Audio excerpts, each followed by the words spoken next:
Welcome to the Ty and Rye the Finance Guys podcast, covering weekly investment news, important financial topics, and expert interviews. We want to help you become more knowledgeable about the financial world around you. This is not an offer to sell you anything, and remember, past performance doesn't indicate future results. Now your hosts, Ty Hansen and Ryan Robertson.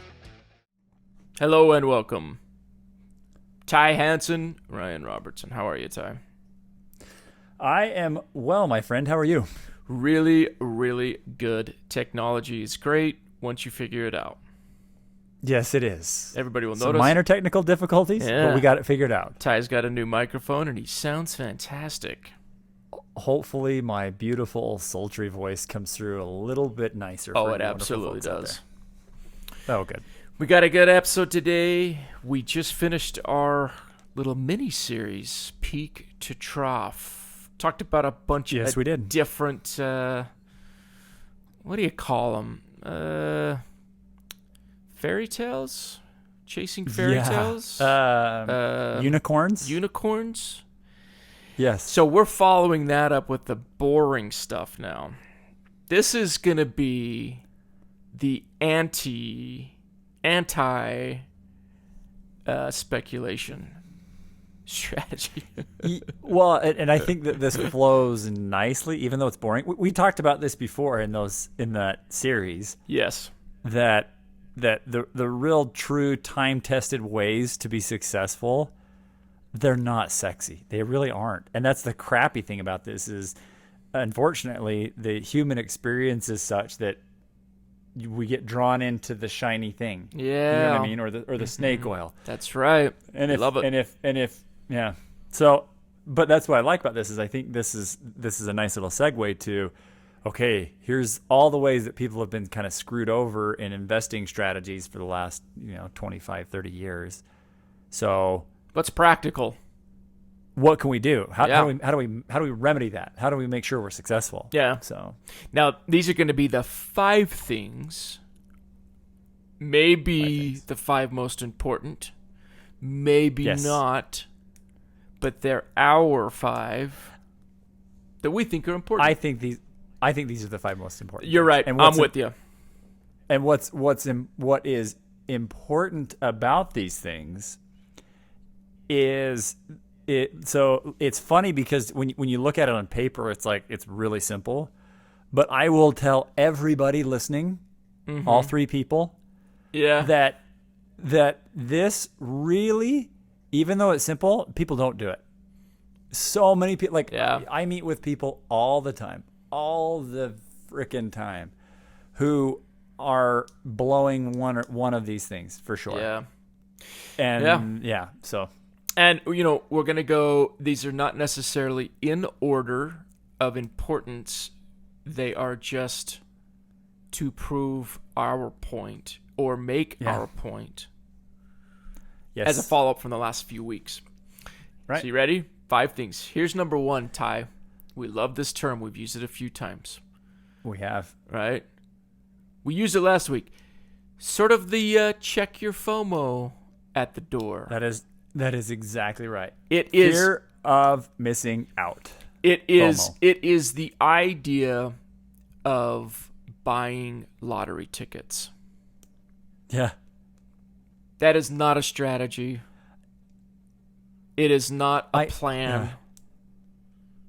So Right. don't rely on it. Well, and I seriously love that because for everybody out there in podcast world, Ryan's really the brains behind this thing. Brains. He just drags me along. Pure brains. You really are you are the brains and the beauty, because you're way more handsomer than I am. Mm-hmm.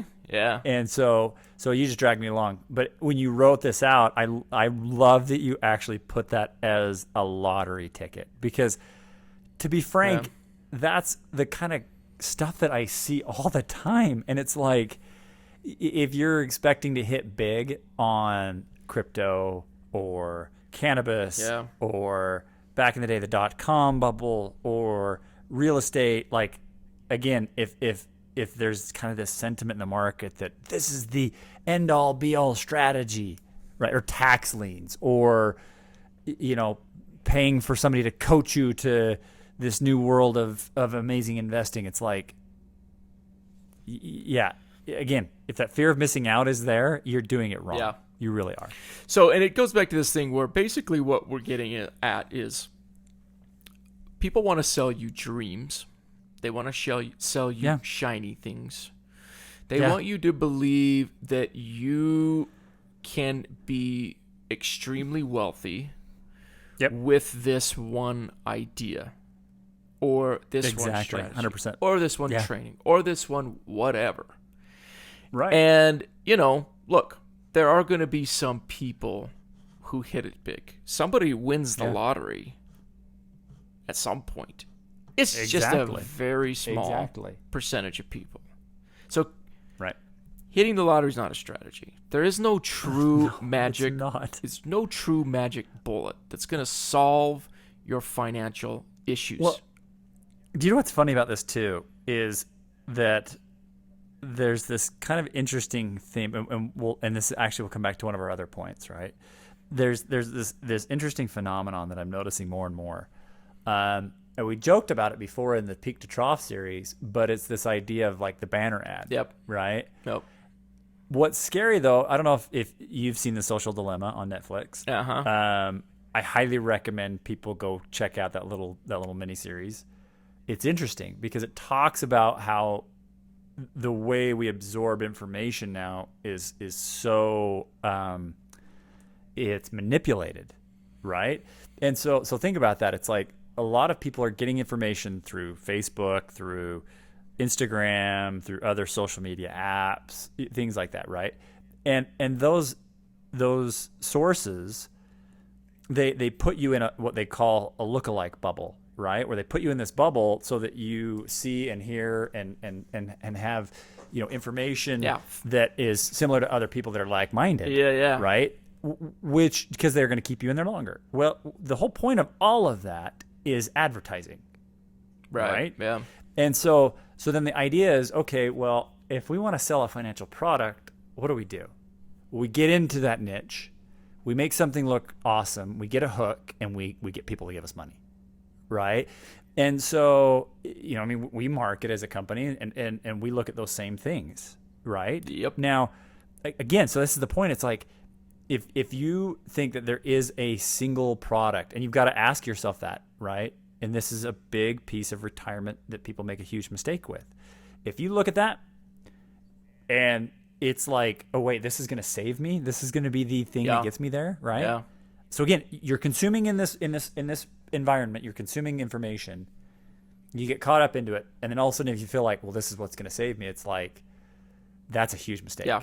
You're going to screw your retirement over. You really are. Yeah. And that's the number one tip here is don't think of building your retirement based off of something that you think, oh, this is the one thing that is going to save me in the end. Right. And, I put this note in here. There's nothing wrong with exploring. I like that, Nothing wrong with taking some risks, calculated risks here and there. Absolutely. But do not overstep those bounds because it just will not end well. Well, that's exactly, and that's the whole point, is that speculation's fine as long as you do it the right way. That's right. Let's take this through like kind of a mental process, right? So if you have $5 million, Ryan, and you're thinking, okay, there's this crypto thing going on. It sounds pretty interesting. I definitely think there's going to be some longevity with this. Whatever. I don't care. Insert whatever ideology, whatever philosophy gets you into crypto. Yeah. Whether it's right or wrong, I don't care. We're not debating that right now. So Ryan, you're like, okay, let's put 5% of our total net worth in there. There you go. $250,000. Mm-hmm. Right? Okay. This is where you've got to, again, is there anything wrong with that at all? Right? If all of a sudden your 100 or 250,000 drop to 100,000, you lose 150, right? Is that going to screw your rest of your retirement, the rest of your $5 million? Yeah. Right. No. Not at all. Mm. But let's think about it this way. If all of a sudden your mind, your thought process starts to go, well, oh my gosh, like, oh my God, like I just took 250,000, I turned it into 300,000 like in 2 days. Yeah. Like, oh, I'm such an idiot. Why didn't I put more of my money in this? Why did I put $2 million in it? why didn't I? My buddy over here, he just made, like, you see what I'm saying? That's kind of the way that people get into this mentality. Is it's like, so Yep. that's again, simple concept, and everybody listening's like, yeah, of course, yeah, I don't want to get, but it's like, no, we get sucked into these things so easily because of our greed, because of fear of missing it. So, right, again, so that's what I'm saying. That's that thought process to think through, that it's like, or anyone, it could even be real estate, or it can be, oh, I know how to pick the right tech stocks. It's like any of these things. It's like, oh crap, I should have put way more money in there. It's like, if you start thinking about it and then you actually start acting on that, Yeah. you got issues. Yeah. You got to be careful. You do. So that's number one tip. Don't do that. Number one. It's not. Don't It's do not that. a. It's not a tip of what you should do. It's don't do. Don't do that. Don't do this. Stop it. Second one, which I think just no one thinks about a lot sometimes, is start to know what your income's going to be, what your options will be, and prepare for income in retirement. Exactly. We don't think about it a lot because it sometimes can be far away. And we're thinking Cash about is it when we're king, man. 60s. So Yeah. let's do it beforehand. Well, and it's funny because I've done this time and time and time again, where I'll sit down with somebody as they're getting ready to retire, and it is the scariest. Watch people have so much concern at that time of their life, right? Because it's like, oh crap, I don't have a paycheck that's going to be. I'm so for the last what 40 years, I've had a paycheck coming in every 2 weeks, and that's not going to happen anymore. It's going to stop at some point. Yeah. So where does that come? Now, you can draw your assets from your, like, if you have a 401k. Okay, awesome. That's great. Well, if you're going to draw cash out of that every month, is that going to, so Ryan and I, we've got, talking on that social media marketing and stuff like that. There's different tools we use. And one of those, we were filming like an educational webinar about one of these things. Right. And this is exactly one of the key pieces we talked about is knowing where your cash flow is coming from. Right. And there's a key term with this too. It's called withdrawal rate. Right? How much are you able to withdraw from any chunk of change, from any income source, from whatever, an annuity, your 401k, a real estate property? How much can you withdraw from that and not kill the golden goose, right? And not, deplete your all your before you actually pass away. So, and you talk about, simply put, I mean, there's a lot of different, you could talk about, obviously, rental properties, right? Building income through that, or commercial properties, maybe some sort of business that cash flows, a little more of a turnkey business that you could do. Now, those are going to be more individual things that you come across and find. But it also includes the idea of looking at your Social Security and understanding when should I start taking it and how much it is. I mean, out of 10 people, ask them, how much do you think you've got in Social Security when you're 65? Most people don't know. Well, unless they're 65. And not only that, they might know then. So I personally don't think this is just foreshadowing or pontificating according to Ty, right? I don't think that any political person, any politician is going to come out and just right away just kill Social Security, right?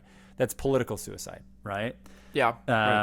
They tried to do that in Ireland, and they had major uprisings in the streets of Ireland because of Social Security, right? Their version. So, but there are talks of changing Social Security and reducing Social Security, right? So it's like, okay, are you thinking about that?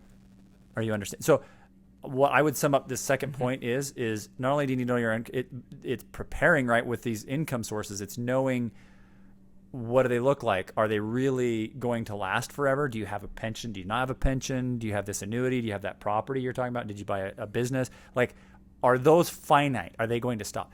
And that's the key is build a plan, right? We build plans for hundreds and hundreds. I've done thousands in my career. And this is the whole point is do it. Take the time. And it's not just like a once you've done it, you're done. It's like, no, we've got clients that we meet often and many times, and we keep reviewing. And the nice thing is we tend to build ours pretty conservatively to make sure that those income streams, we stress test them, we make sure they're going to be okay. And so, like, for example, I met with a lady last year when we built out her financial plan, and we just circled back around now. It's been about 10 months later, and we're like 3 steps ahead of where we had projected because she's had better returns in her investments, right? That's awesome. That's so what a great way to be looking at this, right? To be knowing that, oh, I'm 3 steps ahead of where I thought I would be, versus, oh crap, I'm 65. Right. My paychecks are going to turn off tomorrow, and I don't really even know how much Social Security. I mean, should I take it at 62 or 66 and a half? Like, when should I take it, right? Know what those income streams are going to be, and to make sure you've got them accounted for. Yeah, exactly. Yeah. So that's tip 2. Know your income. That's right. And options. Prepare. Now, the third one, start a Roth IRA. Right. Which seems simple. Right? Now, this sort of gets into the idea of taxation and how you can utilize this Roth IRA, and how really amazing a Roth is. Powerful. There's also the tool. I mean, we use the solo 401k with a lot of our clients, but there are actually ways, again, kind of coming back to those hooks that people use in social media, right? And whatnot. They call it the golden parachute Roth or something like that, right? Like there's the 3 or 4 different versions that I've heard of that term. The golden, the golden egg. I mean, really, all they are is, it's like, look, in a 401k account, you can do an internal conversion and you can get more dollars into Roth, right? The point with this that kind of ties in with that planning for your cash flows, it's making sure that you're being as tax efficient with your dollars, right? And I'll give an example. That's a big point. So there was and I use this all the time with clients. I had a client who, in her late 50s, early 60s, we started to do some Roth conversion, because that's the thing. Most people, they want the tax savings in the year they're working, which makes sense, right? But there's also this element of, well, I mean, it's good to get those tax savings today, but we don't know what taxes are going to be down the road, and we also want to be able to have different taxable buckets to draw from so we can be really efficient, right? Anyways, so this lady, when we first started meeting and working together, all of her dollars were pre-tax, right? Traditional IRA, traditional 401k monies. Well, again, over about a 6-7 year period, we converted certain amounts every year. And I'll say we're not CPAs, right? We're not giving tax advice here, but we understand how taxes work, right? So we converted a little bit every year, and we converted enough that it kept her in the right tax bracket, so she wasn't overpaying too much in taxes, right? So we were very judicious in how we helped her do that. Well, now we fast forward, she was in her late 60s. She needed to take, she needed some extra funds, right? Above, she had, they had like a commercial property, her and her siblings, through their estate, their family's estate. They got good cash flow from that. She had some Social Security. She had a small pension from her husband who had passed away, but she still needed a little bit more money, right? She needed a little bit more cash flow. Well, because we had done that, had all those remaining dollars been pre-tax, she would have ended up spending about $6-7 She would have paid $6 to $7 grand in taxes, right? Meaning we would have had to take more off the top to get to that bottom line she needed. Well, again, we had done that a little bit over the years, so she has a Roth. And she also had some non-taxable, some non-retirement accounts that were taxable. And so we were able to basically slice and dice where we pulled the monies from. She didn't care where they came from. She just wanted to get the dollar amount and pay the least amount of taxes. Well, because we had converted to the Roth along the way, we pulled a chunk there, pulled a chunk from her taxable account, pulled a chunk from her traditional account. And I think her tax bill for all that ended up being like $1,100, $1,200, right? Because we were able to use it. So yeah, you're spot on, man. Using Roth and building that into what you're doing is so powerful because it lets you be more efficient. And Yeah, and to keep in mind, a Roth just means as you contribute money into the Roth, this retirement account, you're paying you are paying the taxes on the contributions as it goes in, and it means that as that account grows, right, later on, there's the chance that you will not be paying any tax on it if you do it right. If you set it up right and functions in there, the money you take out, you won't be taxed at I all. love that because you just hit the nail on the head. Is sometimes people call them tax-free accounts, right? Now you're right, and that's a good thing to clarify here. You don't get any tax deductions today, right? So with my 401k with my employer, my paycheck's supposed to be $5,000 every 2 weeks. Well, rather than them giving me $5,000 that I pay taxes on all 5,000, they give me 4,500, and so I don't pay any taxes on that 500. Well, that 500 that grows down the road, and any growth on top of that, you pay ordinary income tax on all of that if it's all pre-tax, or traditional IRA or traditional 401k. But you're right, Roth, I get no benefits today, so I pay all the taxes on it as if I made that money. But then as that money grows, as long as you do it right, as long as you keep it for at least 5 years, you're over 59.5, all of that dollar coming out the back end is 100% tax-free, 100%. The key... Yeah. Sorry. And as I say, and there's only really two ways to get money into the Roth, and we don't need to get into it too much because that might be another discussion, but you're either contributing new money to it, or you're converting an IRA or 401k that you have not paid any taxes on, and you're taking a chunk like you were talking about with your person and saying, we're going to pay tax on this money now, pay tax on it, and then we're going to put it in the Roth, and now it's in the Roth, and it can do that growth without those toxic consequences for later. Whatever. There's a lot to it. That is the way you do it. So, and the idea is that, I've even had clients, kind of come back around and say, hey, I just talked to somebody else, and, they're trying to help me avoid taxes, and they're asking me to convert all this money right now, and we're going to put it in, and it's like, right. Whoa. Slow the roll, cowboy.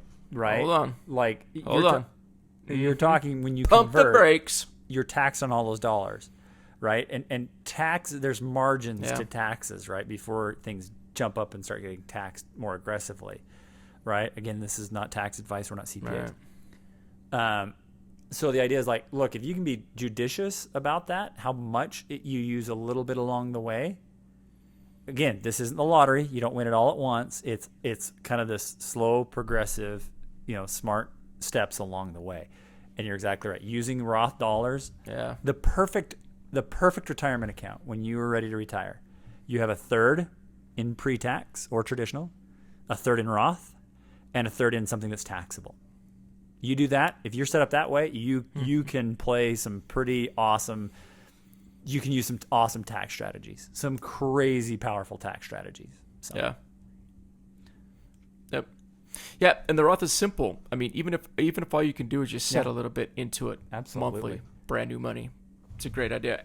One thing I wanted to say is you can contribute to a Roth even if you're contributing to your 401k at work. You can still have a Roth, and if you have earned income, you can still contribute to that, even though you're getting the contribution. And there is a way too, depending on if you've got 1099 or sole proprietor income too. You can dump a bunch in through your 401k and immediately convert. So it's pretty cool. So very, very cool strategies. Well, yeah. Now that's step 3 or tip 3. Now there's 2 more to this, and they're all very philosophical, but they fit in with what we're talking about. So tip 4 is understanding, having the mentality to save your money. Nobody is going to save for you. Nobody's going to look out for you. Yeah, maybe you're getting matching on your 401k, but stuff like that is getting harder to find. Right. It's getting less. Right. People are cutting those kind of benefits. You've got to be the one that actually thinks about it. Now, the 2 problems that I always find with people is they don't recognize the long term. If I do a little bit every day, right, it's going to add up. I remember back in the day, the big thing was the latte. Yeah. approach. What do you spend on a latte every day? It's $5, $4. Imagine if you didn't get that, and you took that $5 and saved it over a couple of years. It's a lot of money. One of my good buddies, he used to write articles for different publications, like here locally in Utah, some stuff on social media. Just a really smart guy, really really awesome writer. And he actually he wrote an article on, I can't remember what pair of jeans, what brand of jeans it was, but he's like, understanding the true cost of your $250 pair of jeans, right? And he makes it, and it's kind of the concept, right? It's like you get into this mindset of needing those things and buying those things and paying them, and it's like, and you don't actually put that much forethought into your long-term retirement. And it's like, well, what does right. $250 cost you if you compound that over 20 years at a 5% growth rate or 6% growth rate, right? You're talking thousands and thousands of dollars lost over time, right? Yeah. Yeah. And it's just that understanding. Don't wait for someone to do it for you. It's never too late to start. It's better late than never. All these dumb cliches that we hear, but they're that way because they actually mean something. Right. So understand. No one's going to do it for you. Well, just do it. You were talking about these old cliches and things like that, and we talked about this a few weeks ago, but it's like, it's almost like the diet industry, right? Again, I'm not a diet expert. I don't claim to be. I know, like, there's so much that goes into that, right? Science, chemistry, your body, genetics, all that stuff. But really, so a lot of that can be accomplished through consistent diet and exercise, right? Eating well, eating healthy, eating good foods, and exercising, right? That's just generally every day, kind of having a and decent that, to be frank, that's kind of boring as hell to say that. So that's exactly what this that's what this point is. You're not going to charge $40 a month with Weight Watchers to get that. And you're exactly right. It really is truly, honestly, thinking about and saving for. And then here's the thing: it doesn't matter if you're saving $100 a month or $10,000 a month. Well, that's pretty high. I mean, whatever you're saving. The point is, you have a certain lifestyle that you're living today, and you're going to want to live that lifestyle in 5 years when you retire, in 10 years when you retire, in 30 years when you retire, whenever it is you're going to retire. If you want to get to that point, there is a specific dollar amount today that you have to be saving, or you're not going to get there. And last thought with this. Yeah. This is the dirtiest secret in the financial industry. The deep, dark, dirty secret. Dirty secret. Dirty? Is it really, I mean, rate of return is awesome, right? And we do a good job generating returns for our clients, right? And they're obviously not guaranteed unless you're using an annuity and other fixed, income pieces. But the most powerful tool, the most powerful thing by far, and the most powerful way to be successful when you want to retire, the number one thing is just literally saving your money. Like, you have to save. You have to have discipline to save. Add money to it. That's the deep, dirty, dark secret. You have to do that. Nobody's going to save you.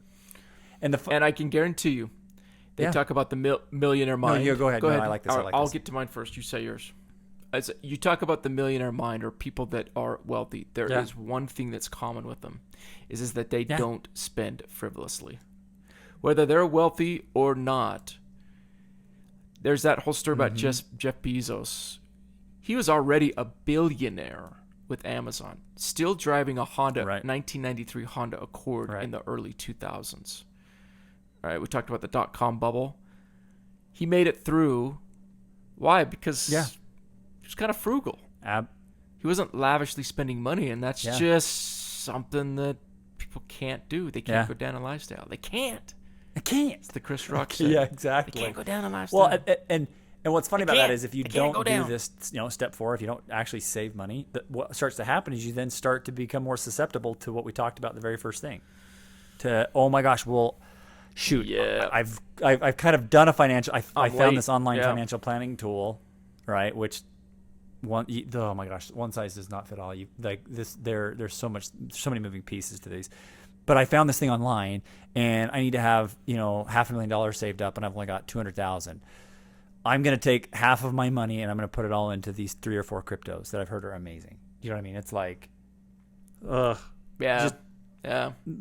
Like that's what I'm saying. So you're right. It's the millionaire mindset, and nothing's going to save you if you aren't smart like that and save your own money. So, all right. Yeah. So that was number 4. That's good. Save money. That's number 4. Number 5, last one, related to number 4. Make it automatic. Do not set it up to where you have to manually make that decision every month. I'm going to save money, and then do it. And then next month you got to make that decision again. Don't make the decision once. Set it up to be done automatically. Set up an account for it to go to, whether it's retirement or even a saving somewhere else, or a Robinhood account, whatever you want. Well, make it automatic so you don't have to think about it and adjust your budget. And that's what's important too, is to understand that it is like, I mean, you may be making $10,000 a month. Awesome. Put 500 away. Put 1,000. Put 2,000. Put 3. Like whatever it is. Like work your budget, and to be frank, it should, just like diet and exercise, like we were talking about before. It's not ever going to be easy. You know what I mean? If you're waiting for it to be easy, you're going to miss the boat every time. And you're exactly right. The funny thing is we see successful people and we see people that aren't as successful and aren't ready when they get to retirement. And that common theme is there was some element of this making it automatic. They just, hey, that's out of sight, out of mind. I've got so much coming out of my paycheck, and it's being matched in the 401k, and I also pay extra to my house, and I throw an extra couple $100 a month away into my Robinhood account, whatever. It's like there's that common theme. And it's like, I mean, goodness gracious, I don't ever think about my cell phone bill, ever. I don't think about it once. I pay it. I don't have anything auto drafted out of my account. I don't like that. I pay it once a month, and I literally very rarely do I ever even think about it. That is the same exact mentality that your savings for retirement should be. Exact same mentality. So. Yep. So as part of that plan, you just got to get it done once. Right. Make the choice once. Make it work. Now it's gone, and you adjust your lifestyle. You're like, well, I only have so much left. So that's what I work with, because I've already taken from my bills, and it I've would be awesome saved. if every time somebody started getting a little bit of FOMO, or every time somebody, maybe gave up some sort of a good income stream, or every time, somebody just wasn't tax efficient or weren't saving their money, or they're like, maybe I'll buy this crypto, or maybe I'll buy that $800 pair of jeans or whatever. It would be awesome. Like if you could just kind of have like Ryan there. That just a shock with someone shocked you. Like you're about ready to click that button. And he's like, no, he smacks your hand, right? Like think about like that. You see, that's the weight. That's the SNL skit for weight loss. There's someone you hired to knock food out of your hands. You grab the cake. So you've got Ryan there, and Ryan's like, damn it. No, you're not buying those jeans. You're not. For me, it would be Apple products. You don't need that new MacBook Pro. Yeah. No. Hey, that thing is made in China. Sketchy website. You have no idea if you don't know if it's going to work well. Ty, put it down. Don't buy the remarkable put it down. iPad thingy. Don't buy that. Yeah. Be careful of social media ads that look like they may be from China, because the return policy is really tough. All right, Ryan, what are the 5 things? 5 mistakes. FOMO. So we got FOMO. Don't get hit with FOMO. You're not going to hit the lottery. Don't try. You got your income options. Prepare for those. Look for those options. Right? Yep. Start a Roth. That's right. However you can, start a Roth. Start saving your money and make saving an automatic process. If you do those 5 things, at the very least, you'll be better off than if you didn't. And knowing is half the battle. Yeah. It is half the battle. We learned that as kids. Yeah. Okay. Hey, that's good. Then the next few that we're going to do, maybe like the 5 things you don't do, but these were kind of don't do and do. They were don't do and a do. Things that Ryan will never do. That's what 5 you do. things that Ryan never does. Yeah. Okay. There you go. Good times. All right. Well, that's all we got. Hey, Ty, appreciate your time. Everybody, we'll see Have a good you one. next week. Hey, thanks for listening to the Ty and Rye, the Finance Guys podcast today. If you like what you heard, go ahead and hit subscribe. That way you won't miss any future episodes. Also, follow us on Instagram, Twitter, Facebook, Ty and Rye Podcast. Also, check us out at myprosperteam.com. Thanks. We will see you next week.